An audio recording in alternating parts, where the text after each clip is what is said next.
আচমকা হৃদরোগে আক্রান্ত হয়ে মারা গেছেন বলিউডের জনপ্রিয় মিউজিক ভিডিও তারকা শেফালি জরিওয়ালা। মৃত্যুকালে তার বয়স হয়েছিল মাত্র 42 বছর। গত শুক্রবার 27 জুন রাতে অসুস্থ হয়ে পড়লে দ্রুত মুম্বাইয়ের বেলভিউ হাসপাতালে নিয়ে যাওয়া হয় তাকে। সেখানে চিকিৎসকরা তাকে মৃত ঘোষণা করেন। শেফালির হঠাৎই মৃত্যুতে মর্মাহত তার ভক্ত ও অনুরাগীরা। মাত্র 19 বছর বয়সে কাটা লাগা মিউজিক ভিডিওতে অভিনয় করে তিনি তুমুল জনপ্রিয়তা পান। সাহসী উপস্থাপনার কারণে ভিডিওটি দেশ জুড়ে আলোচনায় আসে এবং শেফালি রাতারাতি তারকা খ্যাতি লাভ করেন। শুধু মিউজিক ভিডিও নয়, অভিনয়, লাইভ পারফরমেন্স এবং বিভিন্ন ব্র্যান্ডের বিজ্ঞাপনের কাজ করেও বিপুল অর্থ উপার্জন করেছেন এই শিল্পী।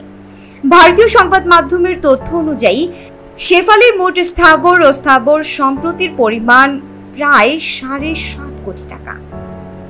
বিশেষ করে ইনস্টাগ্রাম সহ অন্যান্য সোশ্যাল মিডিয়ায় ব্র্যান্ড প্রমোশনের মাধ্যমে তিনি মাসে প্রায় 25 লাখ টাকা পারিশ্রমিক পেতেন। তাই নিয়মিত অভিনয়ে না থাকলেও সামাজিক যোগাযোগ মাধ্যমে সক্রিয় উপস্থিতির কারণে তার আয়ের ধারাবাহিকতা বজায় ছিল সবসময়।